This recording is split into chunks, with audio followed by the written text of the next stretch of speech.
সম্মানিত সুধী, আপনাদের সবাইকে স্বাগত জানাচ্ছি সাউথ এশিয়া পেজ থেকে। আমি বুলবুল হাসান, এই সাউথ এশিয়ার উপদেষ্টা সম্পাদকের দায়িত্ব পালন করছি। আজকে আসলে আমরা কথা বলবো অনেকটা বলা যায় যে এই ভূমিকা অদল-বদল। সাধারণত মাসকাওতা হোসেন, যিনি এডিটর ইন চিফ সাউথ এশিয়ার, তিনি প্রশ্ন করেন। কিন্তু আজকে আসলে সেই প্রথাগত প্রশ্ন উত্তরের ভেতরে আমরা থাকতে চাই না। আমরা সেই কাঠামোকে ছাপিয়ে গিয়ে বিশেষ একটি অনুষ্ঠানের আয়োজন করেছি। সবিশেষ একটি অনুষ্ঠান, যেটিকে আমরা বলছি যে বঙ্গবন্ধুকে সবিশেষ স্মরণ। আপনারা জানেন যে বঙ্গবন্ধুর জন্ম শতবার্ষিকী উদযাপিত হচ্ছে এবছর। অর্থাৎ ১০০ বছর এই পূর্তিতে বঙ্গবন্ধুর জীবন, কর্ম, রাজনীতিবিদ হিসেবে, নেতা হিসেবে তাকে আমরা বিভিন্নভাবে বহুমাত্রিক ব্যঞ্জনায় আহ, দেখতে চেয়েছি বিভিন্ন সময়ে। তো আজকে আমরা যে আলোচনাগুলো বিভিন্ন সময়ে বিভিন্ন ফোরামে করেছি, ফোরামের বাইরে গিয়ে ব্যক্তিগত আলাপচারিতায় আমাদের যে চিন্তার জগৎ বা বঙ্গবন্ধুকে নিয়ে আমাদের যে ভাবনা, সেটিকে এক ধরনের মিলিয়ে নেবার চেষ্টা করেছি। আজকে সেটির একটি বলা যাবে যে একটা ফর্মাল বা একেবারে বলবো যে এমন একটি উপস্থাপন যেটির ভেতর দিয়ে আমরা চাইবো যে আপনারা আপনাদের ভাবনাগুলোকে মিলিয়ে নেন। আমাদের সঙ্গে রয়েছেন মাসকাওয়াত আহসান, যাকে তো বোধ করি নতুন করে পরিচয় করিয়ে দেবার কিছু নেই। যারা এই পেজটির সঙ্গে যুক্ত রয়েছেন, এই পেজের যে কন্টেন্ট গুলো রয়েছে বা আধেয় গুলো রয়েছে, সেগুলো বিভিন্ন সময় দেখেছেন, তাদের মতামতকে মিলিয়ে নিয়েছেন। তাদের জন্য বলছি যে Maskawath Ahsan, editor in chief South Asia. তিনি পেশায় সাংবাদিক এবং শিক্ষক, লেখালেখি করেন এবং তার বইয়ের সংখ্যাও রয়েছে। আমরা সেই বিষয় নিয়ে আজকে আর কথা বলবো না, সরাসরি আলোচনায় চলে যেতে চাই। মাসকাত হাসান, আমরা বিভিন্ন সময় আমরা দেখেছি যে বঙ্গবন্ধুর কাজ নিয়ে মানে এক ধরনের ভাগ করে ফেলা হয় যে মুক্তিযুদ্ধ বা আমাদের যে মুক্তি সংগ্রাম, সেই সংগ্রামের নেতৃত্বে বঙ্গবন্ধুর একটি ভূমিকা এবং প্রশাসক হিসেবে বা রাষ্ট্রনায়ক হিসেবে তার একটি ভূমিকাকে আলাদা করা হয়। আমি সেই আলোচনায় পরে যাব, কিন্তু একটু যদি আপনি বলেন, আমিও আমার নিজের ভাবনাটি মেলাতে চাই যে বদরুদ্দিন ওমর কিংবা আহমেদ ছফা, তারা বঙ্গবন্ধুকে যেভাবে দেখেছেন, বিশেষ করে আহমেদ ছফার একটি কথা আপনার নিশ্চয়ই মনে আছে যে বাঙালির শ্রেষ্ঠ কাব্যগ্রন্থ বলাকা নয়, সোনার তরী নয়, গীতাঞ্জলি নয়, আহ, শ্রেষ্ঠ কাব্যগ্রন্থটি হচ্ছে বা শ্রেষ্ঠ কাব্যটি হচ্ছে আর দাবায় রাখতে পারবা না। হ্যাঁ, তো এই যে যে বঙ্গবন্ধুকে নিয়ে যে উচ্ছ্বাস এবং তাকে যে এক কথায় চমৎকার ভাবে প্রকাশ করা, এর বিপরীতে আবার তিনি বলছেন যে রক্ষী বাহিনীর ভূমিকা, প্রশাসক হিসেবে তার যে ভূমিকা, সেটির একটা সমালোচনার জায়গা তিনি দাঁড় করিয়েছেন আহমেদ ছফা এবং বদরুদ্দিন অমনরা। কখনো কখনো অনেকে মনে করেন যে তারা নেতা হিসেবে বঙ্গবন্ধুকে মেনে নিতে পারেননি।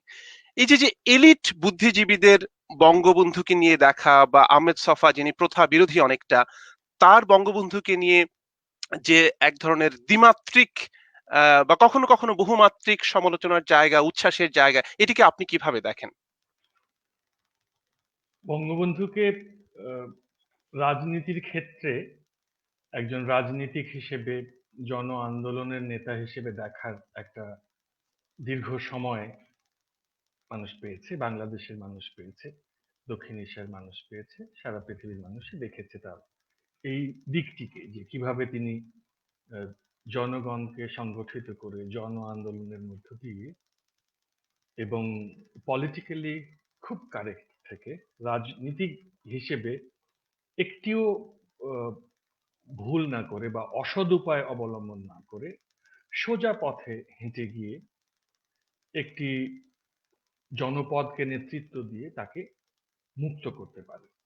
তো যে মুহূর্তে বঙ্গবন্ধু একটি মানচিত্র পতাকা জিতে দিয়েছেন এবং আহ, একটি পাসপোর্ট, একটি আইডেন্টিটি দিয়েছেন, ব্যক্তিগতভাবে আমার কাছে মনে হয়েছে যে এর চেয়ে বেশি চাওয়া বা পাওয়ার কিছু আমার নেই। এখন এই জায়গাটিতে অনেকেরই চাওয়া আরো বেশি হতে পারে। যারা তাকে মূল্যায়ন করেছেন, নিঃসন্দেহে যে যার দৃষ্টিভঙ্গি থেকে দেখেছেন বা নৈর্ব্যক্তিকভাবে দেখেছেন। এখন বঙ্গবন্ধুকে বাংলাদেশে দেখার মধ্যে আহ, দুটো দৃষ্টিভঙ্গি আমরা দেখি। একটা হচ্ছে বঙ্গবন্ধু নির্ভুল, আর একটা হচ্ছে বঙ্গবন্ধু ভুলে ভরা।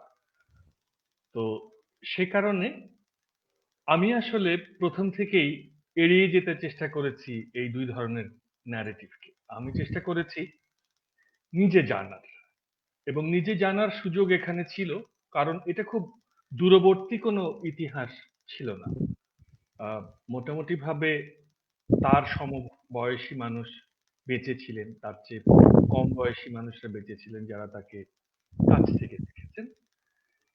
এতে করে তাদের কাছ থেকে শুনে যে বঙ্গবন্ধুকে আমি জেনেছি, তিনি আহ, বলা যায় যে এমন একজন মানুষ যেরকম মানুষ নেতৃত্বে আসা উচিত। আমরা ক্যারিসমেটিক লিডারশিপের যে আহ, সংজ্ঞা দেখে থাকি, বা আহ, সেই গ্রিক দার্শনিকরা অনেক চিন্তা ভাবনা করে গার্ডিয়ান এঞ্জেল হিসেবে যাকে পেতে চেয়েছেন, জনপ্রতিনিধি হিসেবে, জনগণের নেতা হিসেবে, আপনি যদি বঙ্গবন্ধুর যে বৈশিষ্ট্যগুলো দেখেন, সেগুলো মিলিয়ে নিলে দেখা যাবে যে হুবহুই মিলে যায়। সেই ক্ষেত্রে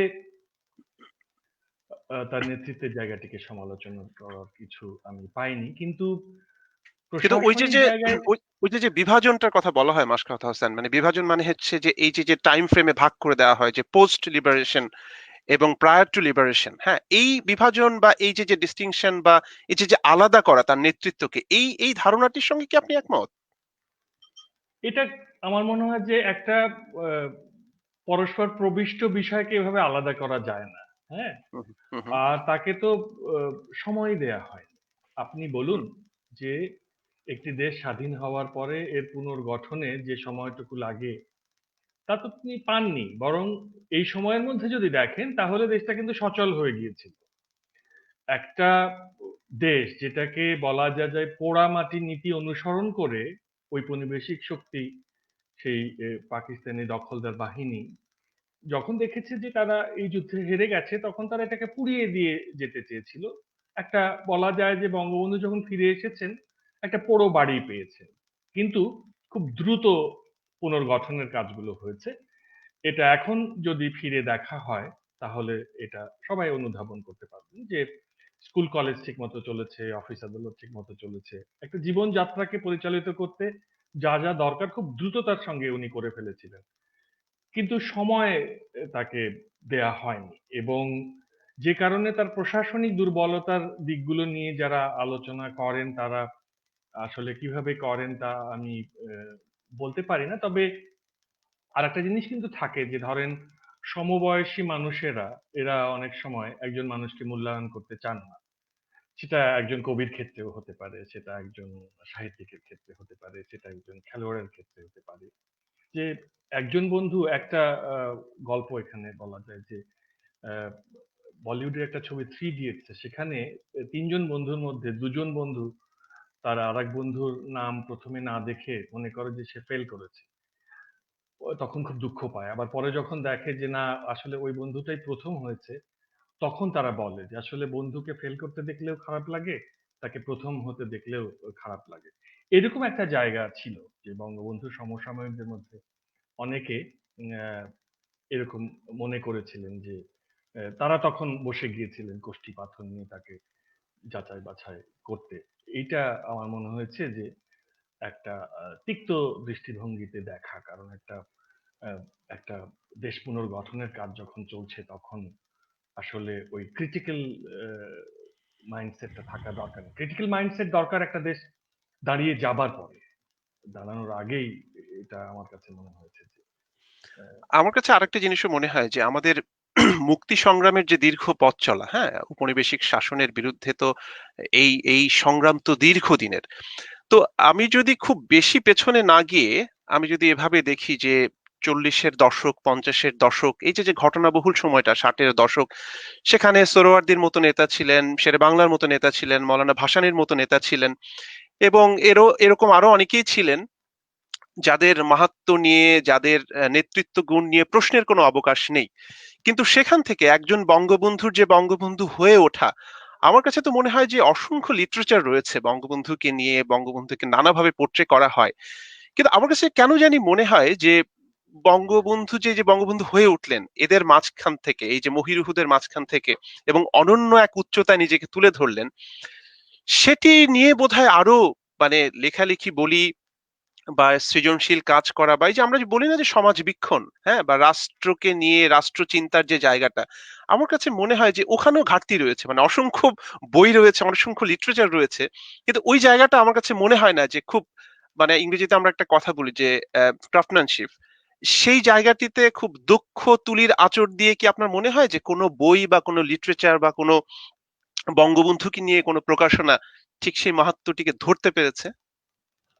চেষ্টা চলছে। একটা জিনিস কিন্তু আমাদেরকে স্বীকার করে নিতেই হবে যে এই বঙ্গবন্ধু চর্চার ব্যাপারটা আ খানিকটা উপেক্ষিতই হয়েছিল এবং আ প্রথমত যে তার যে সমসাময়িক যে বুদ্ধিজীবীরা, তারা যেহেতু সমসাময়িক এবং আমি একটু আগে কারণ উল্লেখ করলাম। এইজন্য নৈর্ব্যক্তিকভাবে দেখতে পারেননি। সবসময় ভাবছেন যে আমার সমবয়সী জাতির পিতা হয়ে যাবে।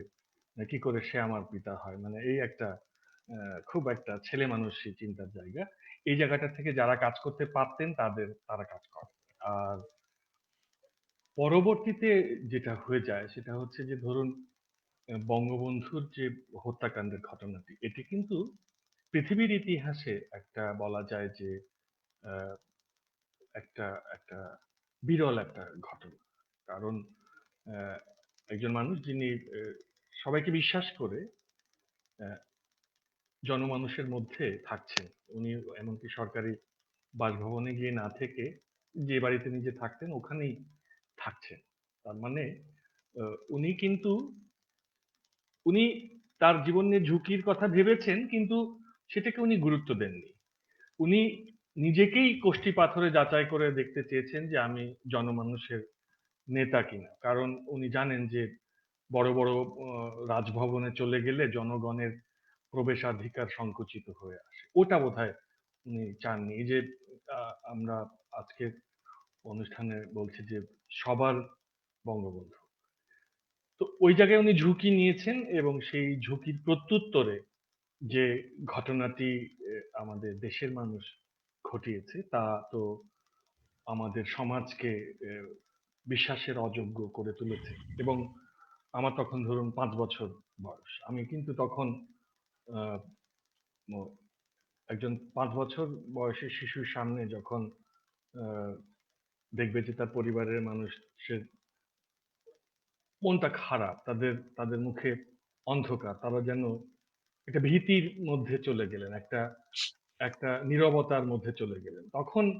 স্বাভাবিকভাবেই আমি বা আমার প্রজন্মের যারা তারা কিন্তু একটু গুটিয়ে নিয়েছে, বুঝেছে যে এরকম একজন উচ্চতার নেতা, আহ, তাকে যে জনপদে হত্যা করা হবে, উনি যেখানে নিরাপদ নন, সেখানে আর কি করে সত্যি কথা বলবো? কারণ বঙ্গবন্ধু সত্যি কথা বলার জন্য নিহত হয়েছে। বঙ্গবন্ধু আহ, দুর্নীতি প্রবণ সমাজকে দেখে যখন চোরের খনি বলেছেন, বঙ্গবন্ধু দক্ষতা প্রদর্শনের পরিবর্তে মোসাহেবি করে আহ, ক্ষমতা কাঠামোর মধ্যে ধরুন বাড়ি গাড়ি সম্পদ অর্জনের ইঁদুর দৌড় যখন দেখেছেন, বঙ্গবন্ধু যেটাকে সবসময় অপছন্দ করেছেন, এই যে পাকিস্তানের যে স্বাধীনতা আন্দোলন, এর পিছনে বঙ্গবন্ধু তরুণ হিসেবে কাজ করেছেন, কিন্তু উনি যখন দেখেছেন যে পাকিস্তান স্বাধীন হবার পরে ঠিক একটি দুর্নীতিপ্রবণ অংশ, মোসাহেব অংশ রাওয়ালপিন্ডিতে বসে আহ, বাংলাদেশে বা তৎকালীন পূর্ব পাকিস্তানের জনমানুষকে লুণ্ঠন করে ধনিক হতে চেয়েছে, বণিক হতে চেয়েছে, এবং তারা চেষ্টা করেছে তাদের নিজের সন্তান সন্ততিদের বিদেশে পাঠিয়ে আহ, একটা ইংরেজ জমিদার প্রাধান্য ভিত্তিক সামন্ত সমাজ তৈরি করতে। বঙ্গবন্ধু ওটাকেই অপছন্দ করেছে। মানে কেন এই অপছন্দ কারণে করেছেন এটি নিয়েও কিন্তু অনেক আলোচনা রয়েছে। আপনার কাছে কি মনে হয় যে উনি একটা সাবঅল্টার্ন ব্যাকগ্রাউন্ড থেকে এসছেন, একেবারে টুঙ্গিপাড়ার গ্রাম থেকে, মানুষের ভেতর থেকে উঠে আসা, এই কারণেই কি এই বোধটি তাকে শানিত করেছে পরবর্তী জীবনে? আমার কাছে মনে হয়েছে যে উনি এই টুঙ্গিপাড়া নিয়েও একটা মানে আমার একটা ন্যারেটিভ, এটা আমার কাছে মনে হয়েছে যে এটা ঠিক এরকম না। আচ্ছা। আপনি যদি ট্রিয়ারে যান, হ্যাঁ, আপনি কার্ল মার্কসের বাড়িটাতে যাবেন, এবং বঙ্গবন্ধুর যে বাড়িটা সেখানেও যেতে পারেন টুঙ্গিপাড়ায়। আপনি দেখবেন যে এরা মোটামুটি একই রকম একটা অর্থনৈতিক কাঠামোর পরিবারের ছেলে। বঙ্গবন্ধুর ওইটুকু সামর্থ্য ছিল যে নিজের গোলার চাল নিয়ে গিয়ে মানুষের মধ্যে বিতরণ করার, যখন উনি দেখছেন যে তারা খেতে পাচ্ছে না, হুম, হুম। বা একটা বন্ধু বৃষ্টিতে ভিজে আসলো স্কুলে বা যাচ্ছে, তাকে নিজের ছাতাটা দিয়ে দেয়া, বা ধরুন খুব ডাকসাইটে নেতাদের সামনে গিয়ে বলতে পারা যে আমাদের স্কুলের ছাদ থেকে পানি ঝরছে, এটা রিপেয়ার কেন করা হচ্ছে না। তো কাজেই আমার কাছে মনে হয়েছে যে বঙ্গবন্ধুকে যেভাবে চিত্রিত করার চেষ্টা, বলা যায় যে সুডো মেট্রোপলিটন সমাজ করে থাকে, ওটা খুব ভুল। আমি বঙ্গবন্ধুর বাবা এটাই মা আসলে এটাই আসলে আমাদের জানতে বাবা মার চাচ্ছিলাম চেয়েও কেন। আমাদের বাবা মার চেয়েও বঙ্গবন্ধুর বাবা মা, আমি বলবো যে অনেক বেশি অনেক বেশি সাপোর্টিভ ছিলেন বা সমর্থন করেছিলেন ছেলেকে, যে ছেলে যখন চাইছে যে এই জনমানুষের সেবা করতে, তখন তারা কিন্তু তাদের যে সহায় সম্পত্তি, যে সামর্থ্য, তা দিয়ে ছেলেকে হুম, হুম, সমর্থন হুম। করেছেন। কাজেই বঙ্গবন্ধু আসলে মাসলোর হায়ারার্কি অফ নিড, যেটা ওটা ওনার জীবনে পূরণ হয়ে গিয়েছিল। এই কারণেই উনি আসলে আহ, দরিদ্র মানুষের সঙ্গে একটা নিজের মনের সংহতি স্থাপন করতে পেরেছিলেন, এবং এই সত্য উপলব্ধি করতে পেরেছিলেন যে যতক্ষণ পর্যন্ত একটা মোটামুটি সাম্যভিত্তিক সমাজ তৈরি না হবে এবং রাষ্ট্র যতক্ষণ পর্যন্ত কল্যাণ রাষ্ট্র না হবে, ততক্ষণ পর্যন্ত এসব বক্তৃতা এবং উম, এই উন্নয়নের ঢোলের কোনো অর্থ নেই। না, ধন্যবাদ। আপনার পর্যবেক্ষণটি বা আপনার বিশ্লেষণটি আমার মনে হয় যে কাজে দেবে অনেকের। কেননা আমরা যে সময় বড় হয়েছি তখনও কিন্তু এরকম একটা ন্যারেটিভ খুব প্রচলিত ছিল যে বঙ্গবন্ধু একেবারে গ্রাম থেকে উঠে আসা একজন মানুষ, যে কারণে গ্রামের, হ্যাঁ। কিন্তু আপনি যদি অসমাপ্ত আত্মজীবনীটাই পড়েন, হ্যাঁ, কারাগারের রোজনামচা, তো সেটা তো আরেকটা দিক রয়েছে, বা আমার দেখা নয়াচীন, আমরা এখন যে বইগুলো পাচ্ছি বা কন্টেন্ট গুলো পাচ্ছি, সেখানে বঙ্গবন্ধুকে আমরা নানাভাবে দেখতে পারি। কিন্তু আমার কাছে অসমাপ্ত আত্মজীবনীটা খুবই ইউনিক মনে হয় এই কারণে যে এটা খুব সেলফ এক্সপ্লানেটরি, মানে বঙ্গবন্ধুকে নিয়ে কোনো মিথ তৈরি হওয়ার কিন্তু সুযোগ সেখানে খুব একটা নেই। মানে তিনি তার নিজের সম্পর্কে বলছেন, নিজের পর্যবেক্ষণকে বলছেন, নিজের বেড়ে ওঠাকে বলছেন, এবং ছোটবেলা থেকেই এই যে অসাম্য বা বৈষম্যের বিরুদ্ধে তার যে একটি অবস্থান, দৃষ্টিভঙ্গি, সেটাকে তিনি কিন্তু তার পারিবারিক যে আবহ, মানে তিনি যেভাবে বড় হয়েছেন তার পরিবার সম্পর্কে বলছেন, এবং এই বর্ণনার ভেতরেই কিন্তু অনেক কিছু উঠে এসছে। এবং পরবর্তী সময়ে আমরা কলকাতার জীবন বা এই যে আহ, পাকিস্তানের অখণ্ডতার জন্য শুরুর দিকে তার অবস্থান, হ্যাঁ, আওয়ামী মুসলিম লীগ এবং তারপরে আওয়ামী লীগে যাওয়া, একটা অসাম্প্রদায়িক চেতনার যে ভিত নির্মিত হয়েছে সবকিছু দেখে, জীবনটা তো একটা অভিজ্ঞতা। এবং রাজনীতিটাও অনেকে আমি দেখেছি যে বঙ্গবন্ধুকে চিত্রিত করতে গিয়ে বলেন যে তিনি তো পাকিস্তান চেয়েছিলেন।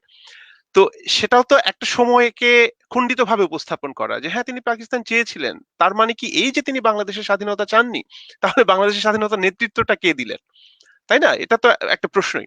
তো আমি একটু অন্যভাবে আহ, পুরো বিষয়টা কি আপনার সামনে একটু আহ, আপনার নজরে আনতে চাই, আপনার বিশ্লেষণটা আসলে জানতে চাই, এবং আমার কাছে মনে হয় যে এটিও আলোচনার দাবি রাখে এই জায়গাটিতে, যে আপনি কিছুক্ষণ আগে বলছিলেন যে মানুষের সঙ্গে মিশে যাওয়ার যে একটা ক্ষমতা, হ্যাঁ, এটা তাকে একটা অনন্য জায়গা দিয়েছে, এবং মানুষের জন্য যে তিনি যে ভাবতেন, যে ভাবনাটা, আহ তার সমগ্র জীবনকে যদি আমরা একটু পর্যালোচনা করি, আমরা দেখব যে তিনি কিন্তু সবসময় মানুষের কাছাকাছি যেতে চেয়েছিলেন।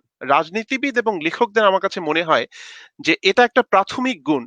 মানুষকে না বুঝলে, মানুষকে না দেখলে এবং মানুষের কাছাকাছি না থাকলে আসলে সত্যিকার অর্থে কাজটি করা যায় না, মানুষের জন্য করা যায় না। লেখালেখির জগৎটাও সেরকম। আপনার মনে আছে নিশ্চয়ই যে সুনীল একবার কোন একটি ফেলোশিপ নিয়ে বোধহয় যুক্তরাষ্ট্রে গিয়েছিলেন, এবং সবকিছু দেখার পরে, দীর্ঘদিন থাকার পরে, যখন যুক্তরাষ্ট্রের গণমাধ্যমের গণমাধ্যম থেকে তাকে প্রশ্ন করা হলো যে আপনি কি দেখলেন বা কি দেখছেন কোন একটি পর্যায়ে, তখন তিনি বলছিলেন আমি মানুষ দেখি, মানুষ দেখছি।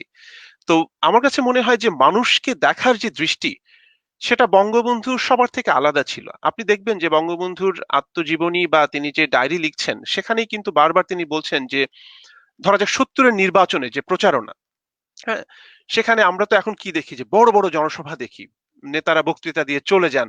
সেটা কতটুকু মানে কমিউনিকেটেড হলো সেটারও কিন্তু কোনো ফিডব্যাক নেই, কোনো ফলাবর্তন নেই, হ্যাঁ? যোগাযোগের ভাষায় বলছি।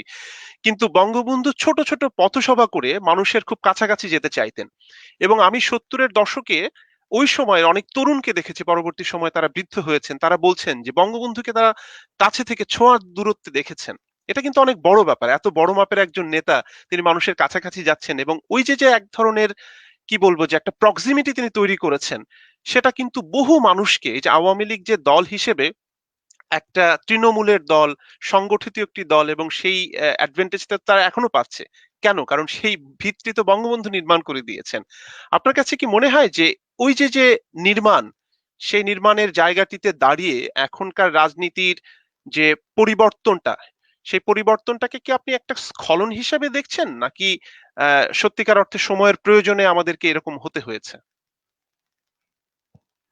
এখন বঙ্গবন্ধুর আহ, যে বিষয়টি আমি একটুখানি বলে তারপরে এই জায়গাটাতে আসতে চাইছি যে বঙ্গবন্ধু সামনে যাদেরকে পেয়েছেন আপনি তাদের নাম বলেছেন যে ডাকসাইটের নেতা শেরে বাংলা, ভাসানী, সোহরাওয়ার্দী, এরা উনি যেহেতু তাদের কাছে থেকে কাজ করেছেন এবং তাদের কাজে সারাক্ষণ সহযোগিতা করছেন, এমনকি যখন পাকিস্তান ছিল তখন উনি সামরিক শাসকের বিরুদ্ধে রুখে দাঁড়াতে তখন জিন্নার বোন ফাতেমা জিন্নাকে নিয়ে একটি নির্বাচনী লড়াই করতে চেষ্টা করেছেন, উনি ওই নির্বাচনের পরিচালক ছিলেন। তো তার মানে আপনি দেখেন যে সিনিয়র নেতাদের সহযোগী হিসেবে তাদের সঙ্গে থেকে উনি কিন্তু জনমানুষের আন্দোলনটা করছিলেন। এবং এই সময়টাতে যেটা হয়েছে যে উনি তাদেরকে দেখে নিজের যে নেতা হিসেবে নিজের যে চারিত্রিক বৈশিষ্ট্যগুলো সেগুলোকে কোথায় কোথায় ঘাটতি আছে সেগুলো পূরণ করতে হবে সেই জায়গাগুলোতে প্রস্তুতি নিতে পেরেছেন। উনারা কোথায় ভুল করছেন কিন্তু বয়সে কম বলে উনার কথা শুনছেন না, সুতরাং ওই ভুলগুলো উনি করবেন না, এইভাবে এগিয়ে যাওয়াতে আপনি দেখবেন যে শেষে গিয়ে ব্যাপারটা সম্ভব হয়ে গেছে। আহ, এই যে 22-23 বছরের পথ পরিক্রমায়। এবং এরপর আপনি তার যদি পলিটিক্যাল রিক্রুটমেন্ট দেখেন যে কাদেরকে উনি নিয়েছিলেন, আপনি দেখবেন যে সবচেয়ে যারা বলা যায় যে সম্ভাবনাময়, যারা কোনো রকম ফাঁকি ঝুঁকি না দিয়ে শিখেছে, এরকম কিছু লোকজনকেই একত্রিত করেছিলেন উনি। যে কারণে এখন সব দলের মধ্যেই আপনি দেখবেন যে মোটামুটি ভাবে একটু আহ, যিনি প্রজ্ঞা রাখেন, একটু ভালো বলতে পারেন, লিখতে পারেন, এদের সবাইকেই বঙ্গবন্ধুই রিক্রুট করেছিলেন। সুতরাং আপনি উনার মূল ঝোঁকটা নিশ্চয়ই বুঝতে পারছেন যে উনি বুদ্ধিবৃত্তিকে অত্যন্ত গুরুত্ব দিতেন। এবং আপনি আপনি ব্যক্তিগত জীবনেও দেখবেন যে উনি উনার মেয়েদের বিয়ে দেওয়ার ক্ষেত্রে কিন্তু শিক্ষক খুঁজেছেন। মানে শিক্ষককে যে পিতা মনে করছে যে শিক্ষকই হচ্ছে আমার মেয়ের আহ, স্বামী হওয়া উচিত, মানে আপনি এরকম পিতা কিন্তু সমাজে খুব কম খুঁজে পাবেন। তার মানে মধ্যবিত্ত একটা জীবন, সেই জীবনে টাকা পয়সা নিয়ে একটা হিসাব নিকাশ থাকবে। যেভাবে উনার জীবনে দেখা গেছে যে উনি সংসারের দিকে নজর দিতে না পারার কারণে উনার স্ত্রীকে সারাক্ষণই এই দেশের বাড়ি থেকে আহ, চাল ডাল এনে সংসার চালাতে হচ্ছে, এই যে, কিন্তু আমার ধারণা যে এই এইটাই বাংলাদেশের সংস্কৃতি হবে। এই সেই পাকিস্তানের রাওয়ালপিন্ডিতে বা পাঞ্জাবে উনি যে তস্কর বৃত্তি দেখেছিলেন, এই যে যে যে এইটা একটা জমিদারি ভাব এবং এবং এখানে ভূমি সংস্কার না করে মানুষকে দাস হিসেবে রেখে দেওয়া, এই জায়গাগুলো উনি মেনে নিতে পারেননি, ওই চর্চাটা ব্যক্তিগত জীবনেও করেননি। ফলে উনি যাদেরকে রিক্রুট করেছিলেন তারা কিন্তু মোটামুটি ভাবে আপনি দেখবেন যে সবাই ওই মধ্যবিত্ত বা নিজের জমি জমা বেচে রাজনীতি করতে আসা লোক। কিন্তু সেই বঙ্গবন্ধুর সময়ের যে যে নেতা হওয়ার যে গুণাগুণ বা চারিত্রিক বৈশিষ্ট্য সেগুলোকে তো আর পরবর্তীতে গুরুত্বই দেওয়া হয়নি। আমরা তো দেখলাম যে এরশাদ পতনের পর থেকে যে বিএনপি এবং আওয়ামী লীগ এলো, তাদের ধীরে ধীরে ওই বণিকের মানদণ্ড রাজদণ্ডে পরিণত হওয়ার মতো, মানে ব্যবসায়ীরাই এসে গেল আহ, সরাসরি এ, আহ, জনপ্রতিনিধি হিসেবে। বঙ্গবন্ধুদের সময় আপনি দেখবেন যে বিজনেসম্যানরা কিন্তু আহ, সমর্থন করতেন, রাজনৈতিক দলকে সমর্থন করতেন, পৃষ্ঠপোষক বলা হতো। এবং এই পৃষ্ঠপোষক কিন্তু বঙ্গবন্ধুর নিজের জীবনেও, যেমন দেখুন উনি যে একটি কোম্পানিতে চাকরি করেছেন, সেখানে কিন্তু ওরাও, উনার যেহেতু নেতৃত্বের গুণ আছে এবং এবং এবং উনি এই ভূমি সংস্কার করে একটা আধুনিক সমাজের দিকে যেতে পারবেন, এরকম ধারণা থেকেই কিন্তু তারা মনে করেছে যে এই ভদ্রলোককে আমরা যতটুকু পারি রাজনৈতিক ভাবে উনি যাতে কাজ করতে পারেন সেরকম একটা সুযোগ আমাদের সঙ্গে থেকে হয়ে যাক। বা আপনি ওই সময় আহ, পরে অবশ্য এটা ভূমিকা চেঞ্জ হয়ে গেছিল, পত্রপত্রিকারও দু একটি মালিককে আপনি দেখবেন যে তারা কিন্তু মোটামুটি বঙ্গবন্ধুর সঙ্গে তারা ছিলেন। আহ, আবার আপনি যদি আহ, বাংলাদেশ এবং সে সময়ের পাকিস্তান দু জায়গাতে দেখেন, তাহলে দেখবেন যে বুদ্ধিবৃত্তির জগতে সত্যিকার অর্থে যারা সক্রিয় মানুষ এবং যারা সচেতন ও সৎ মানুষ এবং যারা সত্যিকার অর্থে একটা কল্যাণ রাষ্ট্র চান, এরকম এরকম লেখক, সাংবাদিক, বিশ্ববিদ্যালয়ের অধ্যাপক, বুদ্ধিবৃত্তির জগতে যারা কাজ করেন, আপনি দেখবেন যে এটা আমি অবাক হয়ে গেলাম দেখে যে এটা এটা পাকিস্তানের সে সময়ের সমস্ত শীর্ষ বুদ্ধিজীবী মানে হচ্ছে তারা এই আওয়ামী লীগের সমর্থক, মানে বঙ্গবন্ধুর ব্যক্তিগত সমর্থক, তাদের সঙ্গে ব্যক্তিগত সম্পর্ক। তার মানে তার যে প্যাটার্নটা, যে উনি আসলে ভূমি সংস্কার করতে চান, উনার কাছে মূল লক্ষ্য ছিল যে এই দাস প্রথার বিলোপ ঘটাতে হবে। সেইখানে যেই মানুষরা ওই আধুনিক চিন্তাটা করতে পারে যে না, আমরা জমিদার হতে চাই না, নিজের ছেলে মেয়েকে জমিদার হিসেবে দাঁড় করিয়ে দিয়ে যেতে চাই না, আমরা চাই যে একটা ন্যায় ভিত্তিক সমাজ এবং কল্যাণ রাষ্ট্র, তারা সবাই কিন্তু উনার সঙ্গে দাঁড়িয়েছিলেন। কিন্তু বঙ্গবন্ধু চলে যাওয়ার পরে, তার হত্যাকাণ্ডের পরে ওই সমাজটি দুর্বল হয়ে পড়ে। দুর্বল হতে হতে হতে হতে একসময় সাথে পাঁচে থাকি না দাদা হয়ে বারান্দায় উঠে বসে থাকে। আরেকটি আরেকটি খুব মজার বিষয় আমার একটা পর্যবেক্ষণ হচ্ছে এরকম যে আপনি দেখুন যে বঙ্গবন্ধু তার জীবদ্দশায় সোহরাওয়ার্দীকে তার গুরু মেনেছেন, রাজনৈতিক গুরু। হ্যাঁ, এবং সেই গুরুর প্রতি তার যে ভক্তি এবং রেসপেক্টফুলি ডিসএগ্রি করার অনেক অকেশন কিন্তু তৈরি হয়েছে।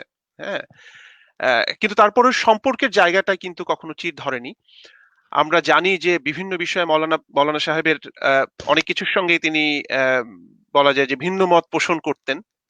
মৌলানা সাহেব যেভাবে চাইতেন, মৌলানা ভাসানীর কথা বলছি, তিনি হয়তো সেভাবে চাইতেন না, কিন্তু তাকে আস্থায় রেখে এমনকি তার বিরোধিতাকে সম্মান দেখিয়েও একটা স্পেস দেওয়া, সেই কাজটি কিন্তু তিনি করেছেন। এমনকি আপনি যদি দেখেন যে বঙ্গবন্ধু 7ই মার্চের যে ভাষণ, সেখানেও তিনি ভুট্টো সাহেবকে ভুট্টো সাহেবই কিন্তু বলছেন। আমি বারবার এই কথাটা বলি যে 7ই মার্চের বিষয় নিয়ে তো আসলে অনেক কথা বলা যায়।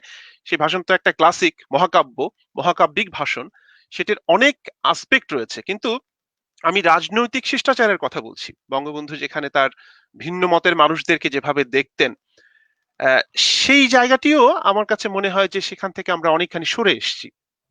এটার এটিকে আপনি লক্ষ্য করেছেন কিনা, এবং যদি লক্ষ্য করে থাকেন, মানে আমি অন্যদের কাছ থেকে, মানে ধরেন এই কাজটি তো আমি যারা বঙ্গবন্ধুর আদর্শের রাজনীতির বাইরে গিয়ে রাজনীতি করেন বা ভিন্ন ধারার রাজনীতি করেন, তাদের কাছ থেকে তো আশা করব না, কিন্তু বঙ্গবন্ধুর আদর্শের ধারায় যে রাজনীতি চলছে, সেখানেও আমি যখন এই শিষ্টাচারের অভাব দেখি, তখন আসলে আমি সত্যিকার অর্থে বেদনার্ত হই। এবং আমার কাছে মনে হয় যে যে বঙ্গবন্ধুকে, মানে আমি আমি নিজে তো বঙ্গবন্ধু যে মাটিতে জন্মেছেন সেখানে জন্মেছি, আমার কাছে এটা একটা খুব গর্বের জায়গা মনে হয়, যে যদিও সেখানে আমার কোনো হাত ছিল না, কিন্তু এই যে গোপালগঞ্জের মাটি বঙ্গবন্ধুর মতো এরকম সংবেদনশীল এবং এরকম মানে কি বলবো যে কোমল একজন মানুষকে তৈরি করেছেন, আবার প্রয়োজনে তিনি বজ্রকণ্ঠ হচ্ছেন, কিন্তু অবশ্যই মানুষকে আঘাত দিয়ে নয়। হ্যাঁ, এই গুণাগুণটি কেন আমরা অর্জন করতে পারছি না, মাসকাত হোসেন? এটা তো আসলে ক্যারিসমেটিক লিডার জাতির জীবনে তো আসলে আহ, একজন দুজনই আসেন। এটাই আমরা দেখেছি। সুতরাং বঙ্গবন্ধুর মধ্যে যে সমস্ত গুণাবলীর বিশিষ্টতা আমরা লক্ষ্য করি, এটা এটা সাধারণে খুঁজে পাওয়াটা কঠিন হবে। তবে ওনার যেটা মনে হয়েছে যে ওনার আসলে পারিবারিক একটা একটা একটা সংস্কৃতির জায়গা ছিল, যে উনি যখন প্রথমে তো শেরে বাংলাকে অনেক সমর্থন করেছেন, কিন্তু পরে যখন একটা জেনারেশন গ্যাপ তৈরি হচ্ছে, যে শেরে বাংলা কৃষকদের নিয়ে আন্দোলন করেছেন, ভূমি সংস্কার ঘটাতে একটা মুখ্য ভূমিকা পালন করেছেন, বাংলাদেশের কৃষকদের কিন্তু একটা একটা তাদের দাবিটাকে সামনে নিয়ে আসা এবং কৃষক মুক্তির জায়গাটাকে সামনে নিয়ে আসার ক্ষেত্রে উনি তো প্রবাদ পুরুষ। সুতরাং ওইটি হুম তো হুম তাকে বঙ্গবন্ধুর আকর্ষণের জায়গা ছিল। কিন্তু পরে যখন দেখা গেল যে আহ, সরকার গঠনের পর, সেই পাকিস্তানের সঙ্গে যাওয়ার পরে আহ, উনার সেই তেজটা খুঁজে পাওয়া যাচ্ছে না। হ্যাঁ, হয়তো উনার বয়স হয়ে গিয়েছিল, এটাও হতে পারে, বয়সও অনেক সময় একটা বাস্তবতা হতে পারে। তখন উনি কিন্তু মাঝে মধ্যে ওই বক্তৃতা দেওয়ার সময় একটু সমালোচনা করতেন শেরে বাংলা লোকে, কিন্তু ওই রকম ভালোবাসাতে। কিন্তু উনার বাবা মা এটা খবর পেয়ে উনাকে বলেছিলেন যে দেখো, এটা তো আমরা মেনে নিতে পারি না যে তুমি এই যাকে এরকম শ্রদ্ধা করতে তাকে এরকম সমালোচনা করছো। তো এই যে একটা একটা একটা একটা সাংস্কৃতিক জায়গা, এটা এটা এটা বোধহয় আমাদের সমাজ থেকে হারিয়ে গেছে, যে চট করে একটা খারাপ কথা বলে দেয়া। বঙ্গবন্ধু আহ, বলছেন যে উন্নয়নের বেহুদা ঢোল। মানে দেখেন যে শব্দ চয়নটা দেখেন, বেহুদা পর্যন্ত উনি যাবেন, মানে চট করে যে একটা হুম হুম একটা কিছু বলে দিলেন, মানে পলিটিক্যালি ইনকারেক্ট শব্দ তার দেখবেন গ্রন্থেও নেই, তার বক্তৃতাতেও নেই, এমনকি ৭ই মার্চের ভাষণে যখন যখন এটাই কিন্তু, এই ভাষণ কিন্তু পরিষ্কার করে দেয় যে আসলে একটা আহ, একটা এটা একটা যুদ্ধের ঘোষণাই, কারণ এটা প্রতিরোধের ঘোষণা যে এভাবে তো হতে পারে না, এই রক্তের উপরে হেঁটে তো উনি যে প্রধানমন্ত্রীর মুকুট পরবেন না, এটা উনি পরিষ্কার জানিয়ে দিলেন। তো সেই সেই মানুষটাকে আসলে পরবর্তীতে যেটা হলো যে বাংলাদেশে তার দল, আহ, বা তার দল বলতে কি বোঝাবো আমি বুঝতে পারি না, কেননা আপনি হয়তো বুঝতে পারেন যে একটা রাজনৈতিক দলের শ্রেণী চরিত্র কিন্তু ওই দলের যারা সদস্য তাদের চরিত্রের সঙ্গে সঙ্গে পাল্টে যাবে, তাই না? এটা কিন্তু ধরুন ব্র্যান্ড না যে আপনি ওটাকে কারখানায় শ্রমিক দিয়ে মান নির্ণয় করবেন বা মান ঠিক রাখবেন, যে মার্সিডিজ বেঞ্জ মানে এরকমই গাড়ি হবে।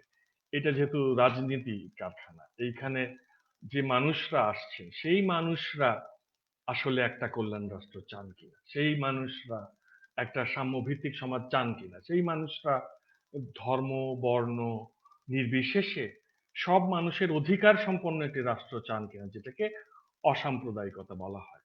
তো এই এই চারিত্রিক বৈশিষ্ট্যগুলো যদি আওয়ামী লীগের সদস্যের মধ্যে না থাকে, শুধু বঙ্গবন্ধুর ছবি ফেসবুকের কাভার পেজে দিয়ে তো লাভ নেই, আমরা তো সেটা আসলে দেখতেও পেলাম। আসলে উনাকে চর্চা করা হয়নি, এটা এটা হয়ে গেছে কি, ধর্মকে যেভাবে মানুষ চর্চা করে আমাদের সমস্যা হচ্ছে আমরা আমাদের ভাষা, জাতীয়তাবাদ, রাজনীতি, এসব দল এগুলোকেও চর্চা করি ওইভাবে আর কি, একটা একটা খুব আবদ্ধ জায়গা থেকে। আপনার নিশ্চয়ই মনে আছে যে ৫৪ যে যুক্ত ফ্রন্টের নির্বাচন এবং পরবর্তী সময়ে মন্ত্রিসভায় বঙ্গবন্ধুর যোগদান এবং তারপরে আবার মন্ত্রিত্ব ছেড়ে দিয়ে তার পার্টি সেক্রেটারি হিসেবে দায়িত্ব পালন করা, দলের সাধারণ সম্পাদক হিসেবে দায়িত্ব পালন করা, মানে এই যে যে ক্ষমতা কাঠামো থেকে বেরিয়ে এসে জনগণের সঙ্গে মিশে গিয়ে আবার রাজনীতিটাকে তিনি তার নিজের মতো করে এক ধরনের কি বলবো যে মানুষকে দেখা, মানুষকে সাথে নিয়ে পথ হাঁটা, এই কাজটি কিন্তু তিনি করেছেন। এবং যখন আমরা তো সবসময় একটু তুলনা করি যে আহ, ওই সময়কার রাজনীতি বা বঙ্গবন্ধুর যে কি বলবো যে রাজনৈতিক চর্চা, সেটির সঙ্গে আমরা আসলে কতটুকু আমাদের এই সময়ে চর্চা করতে পারছি, তখন কিন্তু এই তুলনাটা চলে আসে যে এখন যদি আপনার সামনে মন্ত্রিত্ব দেওয়া হয় এবং বলা হয় যে না আপনি তৃণমূলকে সংগঠিত করবেন, বেশিরভাগ ক্ষেত্রেই হয়তো উত্তরটি হবে যে না, মন্ত্রিত্বের যে ক্ষমতা বা মন্ত্রিত্বের যে হাতছানি, প্রলোভন, সেই জায়গাটিতেই মানুষ কেন জানি বেশি নিজেকে সমর্পণ করে। কিন্তু তিনি মানুষের সঙ্গে থাকতে চেয়েছেন। আরেকটি বিষয় হয়তো আপনার নিশ্চয়ই মনে আছে যে বঙ্গবন্ধু কিন্তু বারবার একটা বিষয়ে আহ, আহ, বলেছেন, তার অসমাপ্ত আত্মজীবনী বলেন বা বিভিন্ন বক্তৃতায়ও তিনি এটি বলেছেন যে আমি স্বাধীনতার স্বপ্ন দেখেছি কিন্তু 40-এর দশকে। হ্যাঁ? কিন্তু আমি কিন্তু একবারে জাম্প করে সেই স্বাধীনতা নামক আ সূর্যটিকে মানে ধরতে চাইনি। আমি ধীরে, ধীরে যেতে চেয়েছি। তো এই যে, যে রাজনৈতিক যে পথযাত্রা, সেখানে ধীরে পথ চলা বা একটা গন্তব্যকে স্থির করে সেখানে হেঁটে যাওয়া, হ্যাঁ? কষ্ট করে কোনো কিছু অর্জন করার ভেতরে যে আনন্দ বা সেটার মধ্যে যে একটা ধীশক্তির পরিচয় থাকে, সেই বিষয়টি কেন যেন আমরা মানে হারিয়ে ফেলছি এবং বঙ্গবন্ধুর জন্ম শতবার্ষিকীতে আমার কাছে বারবার মনে হয় যে বঙ্গবন্ধুকে যদি আমরা আরেকটু জানার চেষ্টা করি তাহলে এই বিষয়টি দেখব যে রাতারাতি বড়লোক হওয়া, রাতারাতি ক্ষমতার কাছাকাছি যাওয়া বা রাতারাতি নেতৃত্বের মগডালে উঠে যাওয়া, হ্যাঁ? এটি আসলে খুব মানে স্থায়িত্ব দেয় না। এগুলো কখনো, কখনো মানে বালুর বাঁধের মতো ভেঙে যায়। সেখানে কখনো, কখনো আমি দেখি যে অচলায়তন ভর করে। তো সেই জায়গাটিতেও কি আপনার কাছে মনে হয় যে এটা বঙ্গবন্ধুর জীবন থেকে একটা শিক্ষা হতে পারত কিন্তু হয়নি? আ সেই সুযোগটি কি এখনো রয়েছে কিনা? মানে আমরা যে জায়গাটিতে নিয়ে গেছি রাজনীতিকে। সুযোগ কিন্তু রয়ে গেছে। কেননা বঙ্গবন্ধুর একটা দিক কিন্তু একটু দেরিতে এসেছে। সেটা হচ্ছে যে উনার নিজের লেখা বই, হ্যাঁ? উনার যে অসমাপ্ত আত্মজীবনী এবং এখন কিন্তু আ ভ্রমণ কাহিনী। এইভাবে যে লেখক বঙ্গবন্ধুর সঙ্গে যে নতুন প্রজন্মের একটা পরিচয় ঘটে গেল, এখানে হয়ে যাচ্ছে কি যে সরাসরি তার বই পড়ে তাকে জানতে পারছে।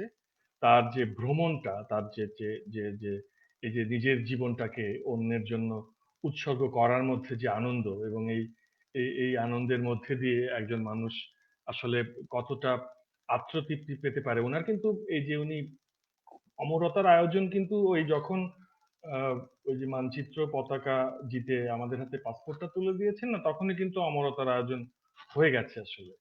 তো ফলে ওই যে প্রশাসনিক ভাবে উনি কেমন, ওই আলোচনাকে আমি আসলে এই কারণে গুরুত্বই দিই না। তো ফলে এই যে নতুন প্রজন্ম যারা যারা যারা এটা বুঝতে পারে যে এই যে আজকে একটা স্বাধীন দেশে জন্মেছে, তা না হলে কি হতে পারতো, যে তারা একটা উপনিবেশ হয়ে থাকতে হতো। এইখানে একটা ভিনদেশী লোকেরা এসে সেই ব্রিটিশদের মতোই দেখা যেত যে পাকিস্তানের লোকেরা এসে এখানে ছড়ি ঘোরাচ্ছে না, যে দেখা গেল যে সেখানকার একজন সিএসপি অফিসার একজন ইপিসিএস কে তার বারান্দায় চেয়ারে বসিয়ে রেখে দিল নিজের সুপিরিটি দেখাতে। মানে ওই যে নতুন নতুন ধরুন আপনি আত্মীয় স্বজন ধরে সিএসপি হলে যা হয়, বা এটা এটা আসলে আমার কাছে মনে হচ্ছে সেই সময় পাকিস্তানের সিএসপি দের যতই প্রশংসা করা হোক না কেন, তাদের আচার আচরণে পরিশীলনের অভাব ছিল। তারা তারা হয়তো অনেক প্রিটেন্ড করতেন কিন্তু এই যে তারাই কিন্তু এই সংস্কৃতিটা নষ্ট করে গেছে। আজকে যে আপনি দেখছেন যে আমাদের যে সিভিল সার্ভিসের লোকেরা তারা যে নিজেদেরকে প্রভু ভাবছে, তারা যে সেবক, এই ব্যাপারটা বুঝতে পারছেন। এর পেছনে কিন্তু আমার মনে হচ্ছে যে ওই সেই সময়ের পাকিস্তানের যে প্রশাসনের মানসিকতা, ওটা আহ, ওটা প্রভাব বিস্তার করেছে। তো আহ, এখন বঙ্গবন্ধু এই কারণে আহ, বাংলাদেশের তরুণদের কাছে একটা আকর্ষণের বিষয় অবশ্যই, যে ওইরকম তিক্ততাগুলো আমাদেরকে পেতে হয়নি, আমরা স্বাধীন দেশ পেয়েছি। কিন্তু এইখানে একটা বিষয় আমার কাছে খুব দুশ্চিন্তার মনে হয়, যে এই যে বঙ্গবন্ধুর ছবি টবি ঝুলিয়ে দেখা গেল যে যদি আবার একটা দেশের মধ্যেই ওরকম একটা উপনিবেশের মতো দমবন্ধ পরিস্থিতি তৈরি হয় না, যে সেই পাকিস্তান আমলের সিএসপির মতো আচরণ যদি বিসিএস এর কাছ থেকে তরুণরা পেতে থাকে, তরুণদের মন কিন্তু খুব ওইরকম ভাবে ইমপ্রেশন ক্যারি করে। আমিও কিন্তু কোনো একটা তরুণ বয়সে কোনো একজন সিএসপির অযথা বাগাড়ম্বর দেখে হয়তো বিরক্ত লেগেছিল আমার। ওইরকম এখনকার তরুণদের হবে কি, এই বিসিএস দের বাগাড়ম্বর সবার না, অবশ্যই অনেক ভালো সরকারি কর্মকর্তা রয়েছেন, এই আমরা ব্যতিক্রম নিয়ে আলোচনা করি না। আমাদের যেহেতু সমাজ পরিস্থিতি আশানুরূপ নয়, সে কারণেই এই সমালোচনার জায়গাগুলো আছে। আমি মনে করি যে কোনো পেশা বা গোষ্ঠী এতে তাদের অনুভূতি আঘাত হোক, এটা আমি চাই না। তো এখন এই তরুণরা যদি দেখে যে এই যে বঙ্গবন্ধুকে নিয়ে বিরাট বড় বড় সেমিনার করে বিভিন্ন ঘড়ি টড়ি বানিয়ে বা অনেক বই পুস্তক ছাপিয়ে রীতিমতো মানে রীতিমতো মেলা বসিয়ে দিয়েছে দেশপ্রেম এবং বঙ্গবন্ধু প্রেমের, এদের আউটপুট যদি হয়ে যায় এরকম যে লুণ্ঠন এবং টাকা পাচার এবং এবং এই ক্ষমতা কাঠামোর মধ্যে দিয়ে একটা অত্যন্ত ভঙ্গুর স্বাস্থ্য ব্যবস্থা এবং এবং এবং নিয়মিত বিচার বহির্ভূত হত্যাকাণ্ডের মতো বিষয়গুলো যা আন্তর্জাতিক পরিসরে বাংলাদেশকে বাংলাদেশের সুনাম ক্ষুণ্ণ করছে। এই যদি হয়ে যায় তাহলে বঙ্গবন্ধু এই আশঙ্কা প্রকাশ করেছিলেন যে আমার দ্বিতীয় মৃত্যুর আশঙ্কা আমি করি আমার কে আদর্শের কথা বলে আমার দলের লোকেরা এটা করে ফেলে কিনা।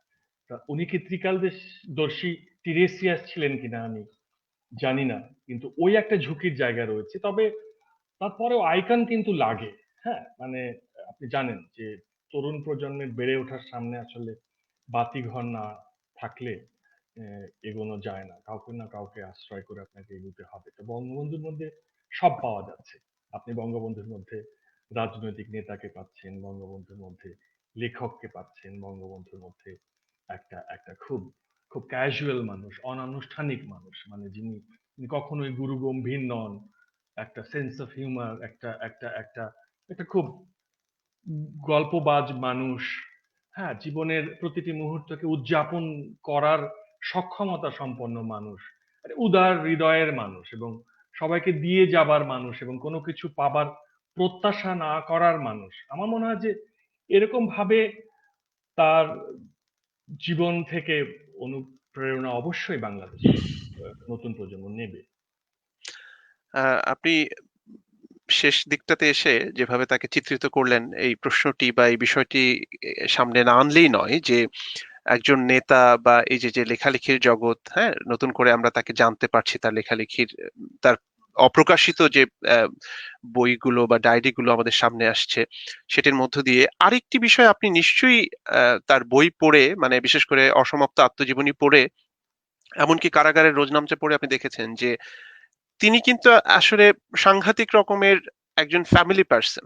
হ্যাঁ, পরিবারের আহ, বিষয়ে তার দৃষ্টিভঙ্গির দেখা পাই আমরা আহ, অসমাপ্ত আত্মজীবনী পড়লে, যেখানে আমরা দেখতে পাই যে তার যে কারাগারের তার যে জীবন, হ্যাঁ, কারাবরণ করেছেন বিভিন্ন সময়ে, আহ, মানে সিগনিফিক্যান্ট অ্যামাউন্ট অফ টাইম, এবং সেই সময়টাতে তার স্ত্রী বেগম মুজিব কিভাবে পরিবারকে সামলেছেন। হ্যাঁ, এবং যখন তিনি মানে কারাগারে যাচ্ছেন, চলে যাচ্ছেন, কি হবে পরিবারের, সেই দুশ্চিন্তা তো তার মধ্যে রয়েছে।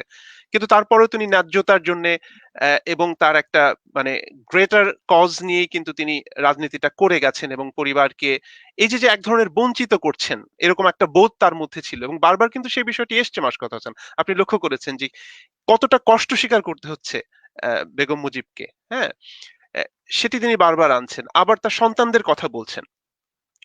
এই যে যে একটা মানে পরিবারের একজন মানুষকে খুঁজে পাওয়া, যার মধ্যে প্রবল মাত্রায় সংবেদনশীলতা আমরা খুঁজে পাই, এবং শুধুমাত্র নেতৃত্ব দেশের জন্য আছেন। হ্যাঁ, দেশকে তিনি প্রায়োরিটি দিয়েছেন, কিন্তু পরিবারকে কিন্তু তিনি ভুলে যাননি। যে কারণে সেই পরিবারের ভেতর থেকেও কিন্তু আমরা দেশপ্রেমিক অনেককে পেয়েছি। আমাদের বর্তমান প্রধানমন্ত্রী তিনিও নানাভাবে বিষয়গুলোকে, এই যে যে কারাগারের রোজনামচা থেকে শুরু করে অসমাপ্ত আত্মজীবনী, এই বিষয়গুলোকে সামনে নিয়ে আসার পেছনে কিন্তু সেই উদ্দেশ্যটাও কিন্তু রয়েছে, যে বঙ্গবন্ধুকে নতুন করে জানুক।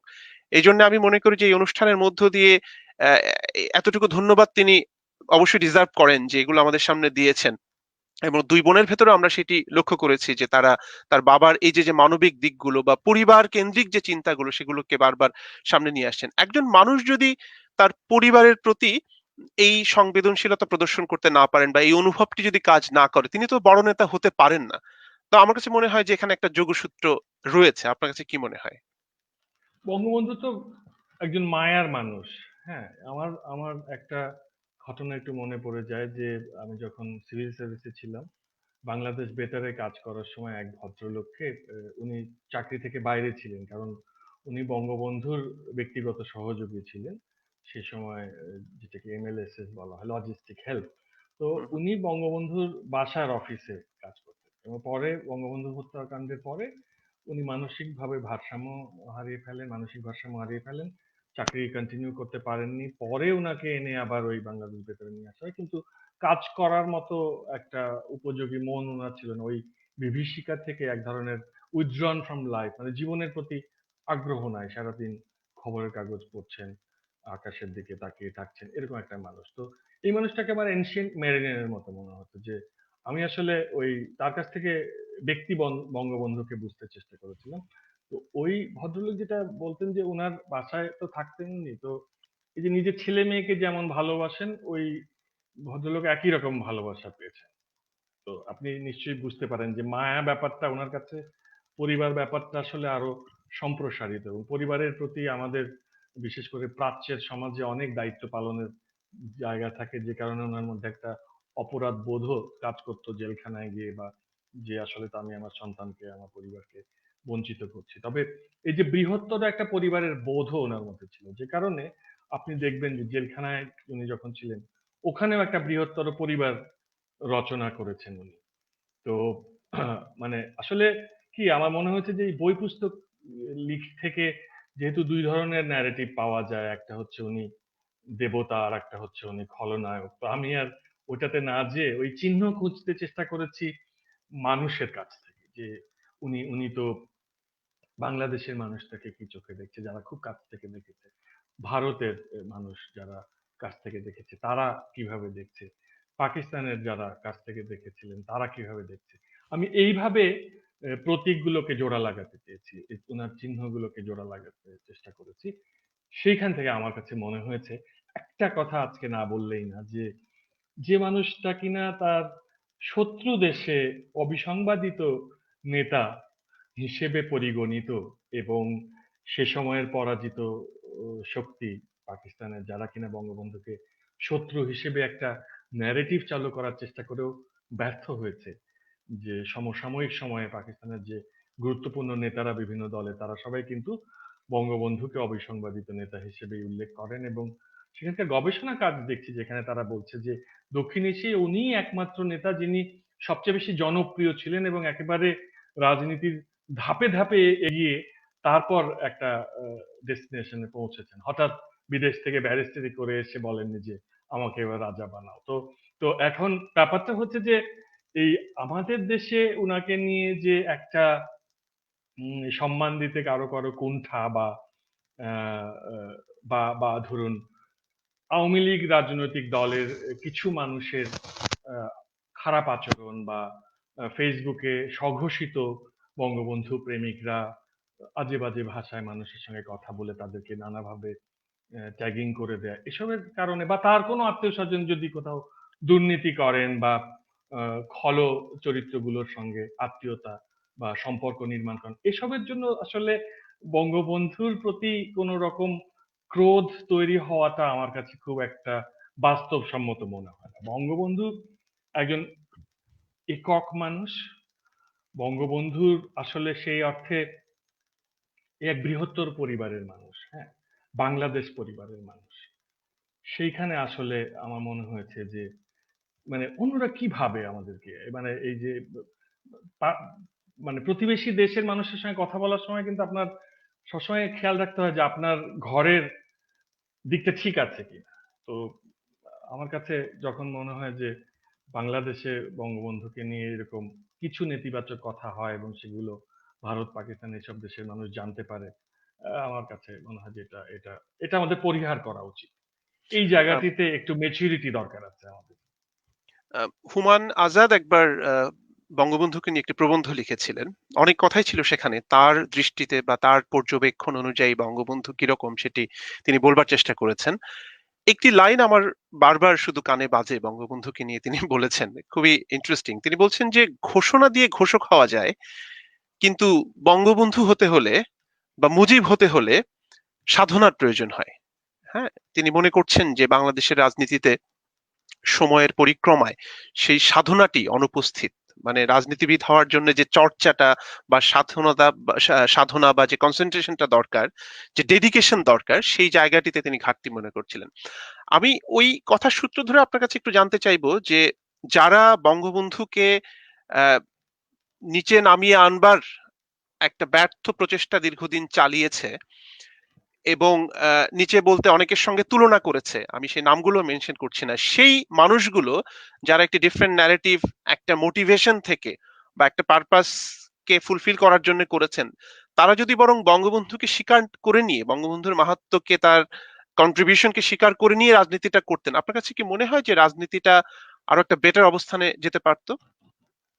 সে তো অবশ্যই পারতো। এখন আমার কাছে যেটা মনে হয়েছে যে আহ, সত্যিকার অর্থে আপনি যদি এখন তাকান বিশ্বের দিকে, তাহলে কিন্তু বঙ্গবন্ধু কাদের সারিতে? মানে বঙ্গবন্ধু কিন্তু আন্তর্জাতিকভাবে এ যারা খুব স্বীকৃত নেতা তাদের একজন না? উইনস্টন চার্চিলের বক্তৃতার কথা মানুষ যেভাবে বলে, বঙ্গবন্ধুর ৭ই মার্চের ভাষণের কথা মানুষ ওইভাবে আলোচনা করে। বা ফিদেল কাস্ত্রো যেভাবে বঙ্গবন্ধু সম্পর্কে বলেছেন যে, "আমি মানে হিমালয় দেখিনি কিন্তু বঙ্গবন্ধুকে দেখেছি।" তো আপনাকে কিন্তু ওই আন্তর্জাতিক রাজনীতির ক্ষেত্রের মানুষ উনি। এখন জোর করে একটা বদ্ধ সমাজের মধ্যে এই প্রতিতুলনা বা তুলনামূলক জীবনযাপনে যারা অভ্যস্ত, তারা এগুলো খুবই আসলে বালখিল্য আচরণ। হ্যাঁ? এটা আপনি ভাবতে পারেন যে আপনি ধরুন এই বাংলাদেশের একজন ক্রিকেটার ধরা যাক মুশফিক হতে পারে বা তামিম হতে পারে। তাকে আপনি তুলনা করছেন যে ধরেন ঢাকা ক্রিকেটে একটা ছেলে খেলেছে কিন্তু জাতীয় দলে যেতে পারেনি বা আন্তর্জাতিক দলে যেতে পারেনি। মানে আমি এই কথাটা পরিষ্কারভাবে বলছি যাতে তরুণ প্রজন্মের বুঝতে সুবিধা হয় যে আমি কোন মাপের একজন রাজনৈতিক নেতার সঙ্গে কোন মাপের একজন রাজনৈতিক নেতার প্রতি তুলনা করব সেটা আমার উচিত হবে কিনা আর কি।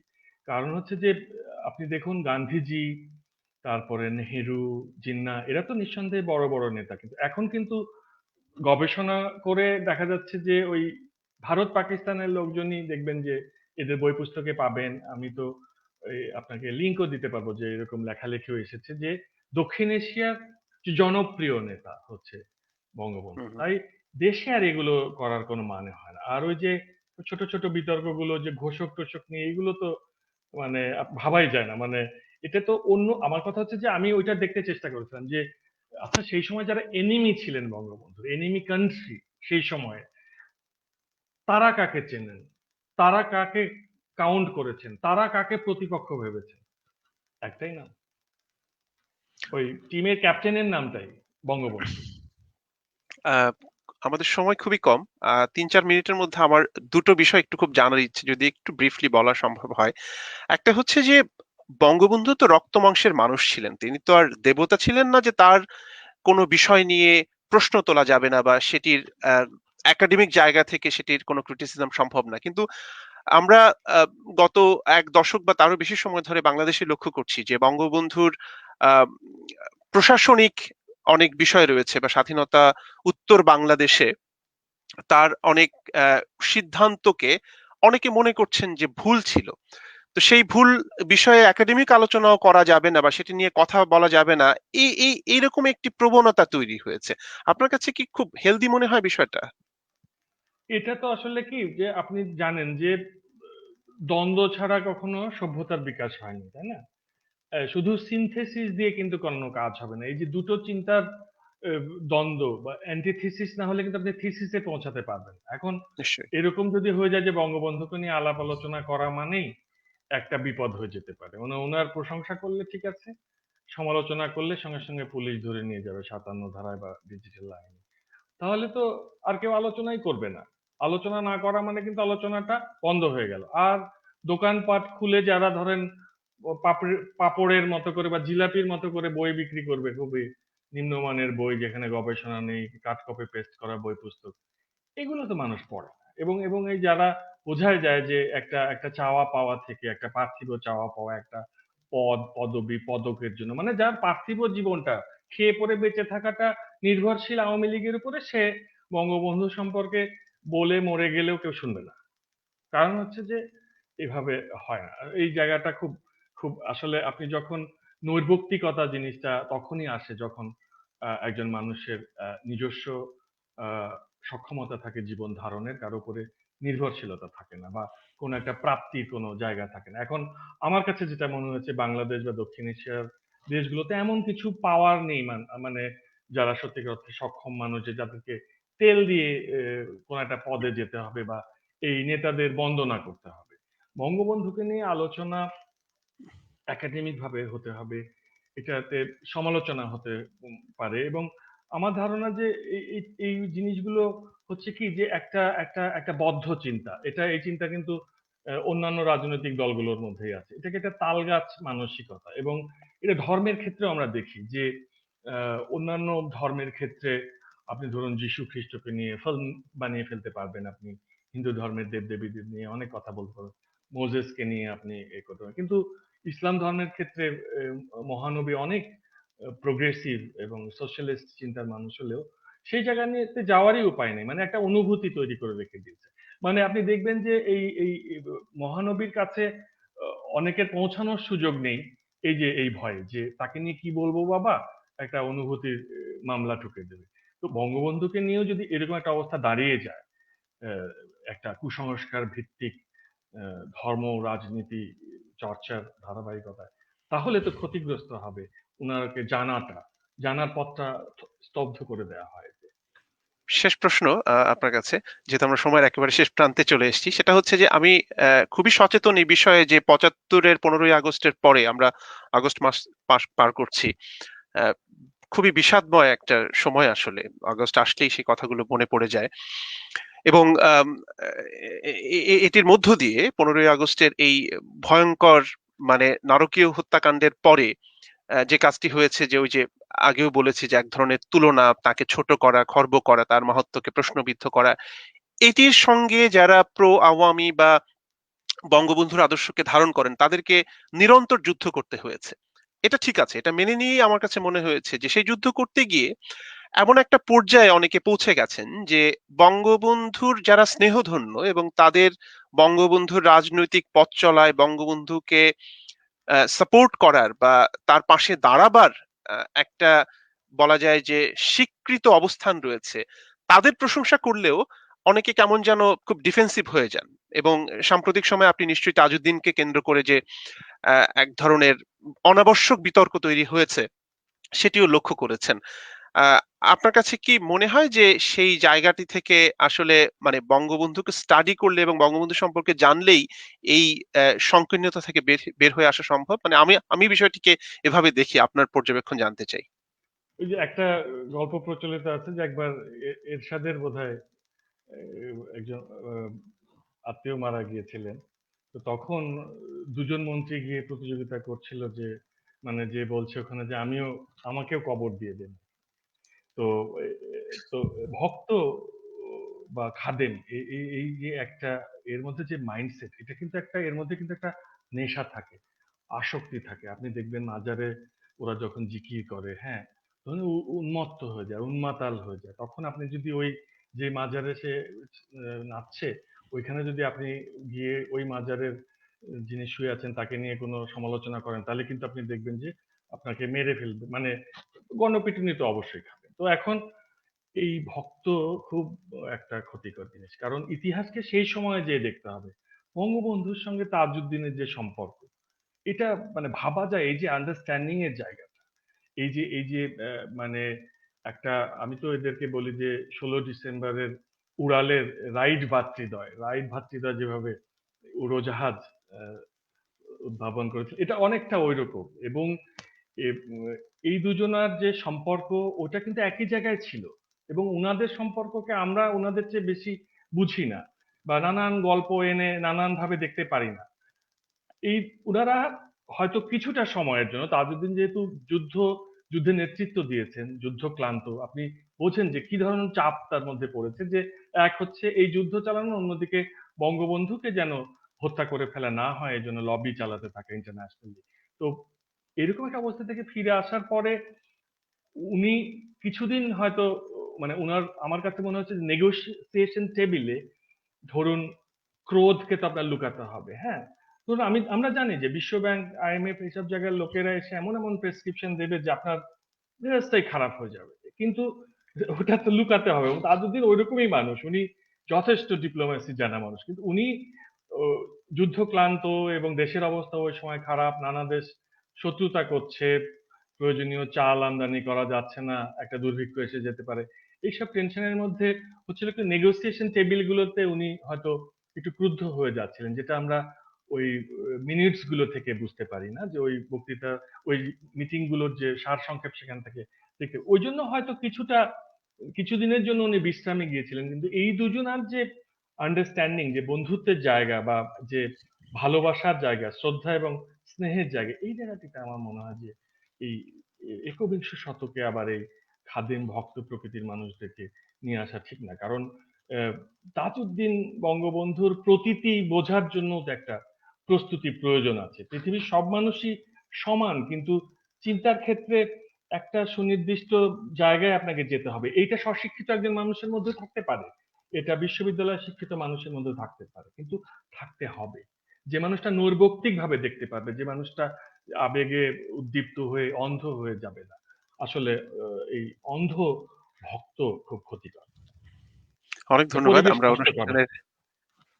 অনুষ্ঠানের একেবারে শেষ পর্যায়ে চলে এসেছি। আমরা এমন সময়ে, এমন একটি সময়ে এই অনুষ্ঠানটি করেছি, যে সময় বা যে মাসটিকে আমরা বলছি শোকের মাস।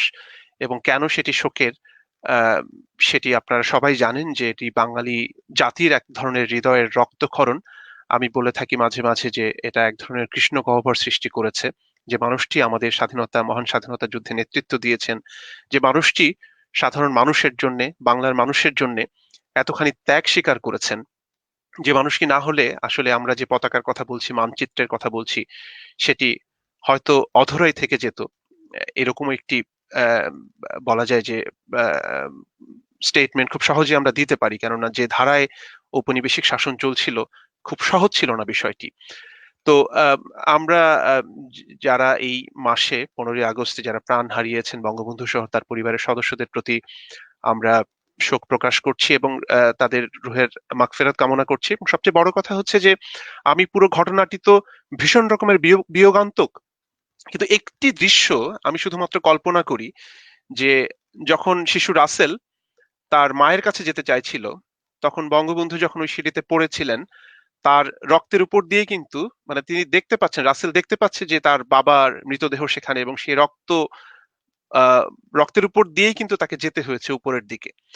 মানে আমি পুরো নৃশংসতাকে একপাশে রেখে এই দৃশ্যটি যখন চিন্তা করি, বঙ্গবন্ধুর সপরিবারে হত্যাকাণ্ডের বিষয়টি, আমি তখন আসলে মানে আমার কাছে মনে হয় যে এমন একটি জাতি আমরা, যে আমরা আমাদের পিতাকে সপরিবারে হত্যা করেছি এবং তারপরেও আমরা কোন কোন ক্ষেত্রে সেটিকে জাস্টিফাই করার চেষ্টা করি যে না, সেটি সময়ের প্রয়োজন ছিল। এবং এরকম অসংখ্য ন্যারেটিভ আমরা চারপাশে ঘুরতে দেখেছি, যারা আমরা বিশেষ করে 80-র দশকে বড় হয়েছি, এবং মাসকাত ভাই আপনি নিজেও বিভিন্ন সময় শুনেছেন। তো আমার কাছে মনে হয় যে বঙ্গবন্ধুকে নিয়ে যত বেশি আলোচনা হবে, পুরো পরিবারের, বঙ্গবন্ধু পরিবারের বাংলাদেশের প্রতি যে অবদান, কন্ট্রিবিউশন, স্বাধীনতার যুদ্ধ থেকে শুরু করে এই রাষ্ট্রটির গঠন কার্য পর্যন্ত যতদিন তারা বেঁচে ছিলেন, সেটি আমার মনে হয় স্মরণযোগ্য। আমরা একটি গান শুনে আসলে অনুষ্ঠান শেষ করতে চাই। গানটি আসলে এটির আমি বলে যে একটি এলেজির সুরারোপ করা হয়েছে, বঙ্গবন্ধুকে নিয়ে এলেজি,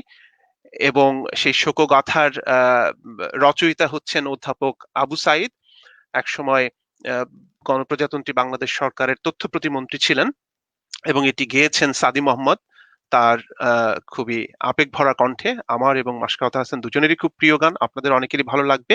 সেই গানটির মধ্য দিয়ে আমরা আজকের অনুষ্ঠান শেষ করতে চাই। ভালো থাকুন, সুস্থ থাকুন, নিরাপদে থাকুন।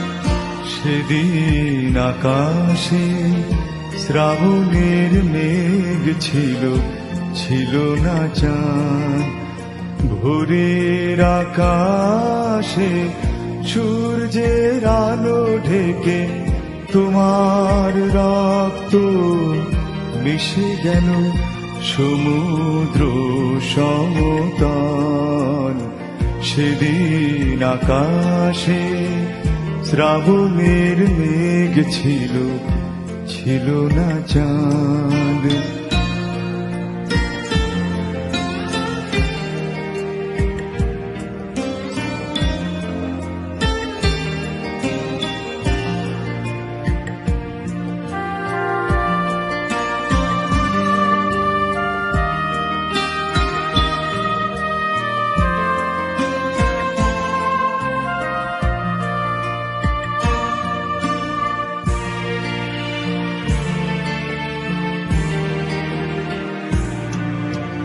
স্বপ্ন সাধনা সোনার বাংলা, কি যে ভালোবাসি। চেয়েছিলে তুমি দুঃখী মানুষের মুখে হাসি, সারাটা জীবন দিয়ে মরণের করে গেলে জয়। স্বদেশের বুক জুড়ে আজও তাই কত যে অশ্রুজল।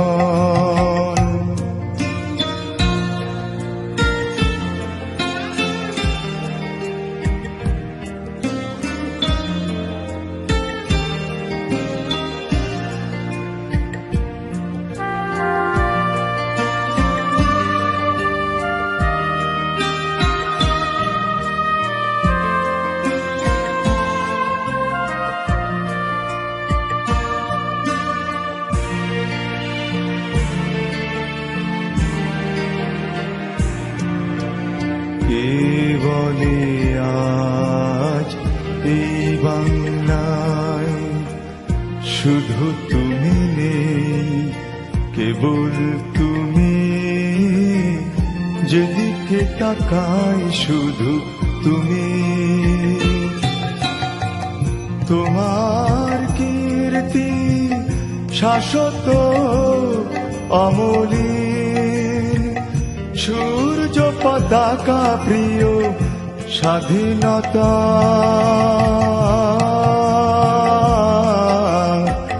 চির সমুজ্জ্বল হায় সেদিন আকাশে শ্রাবণের মেঘ ছিল, ছিল না চাঁদ। ভোরের আকাশে সূর্যের আলো ঢেকে তোমার রক্ত মিশে গেল সমুদ্র সমতল। সেদিন আকাশে শ্রাবণের মেঘ ছিল, ছিল না চাঁদ।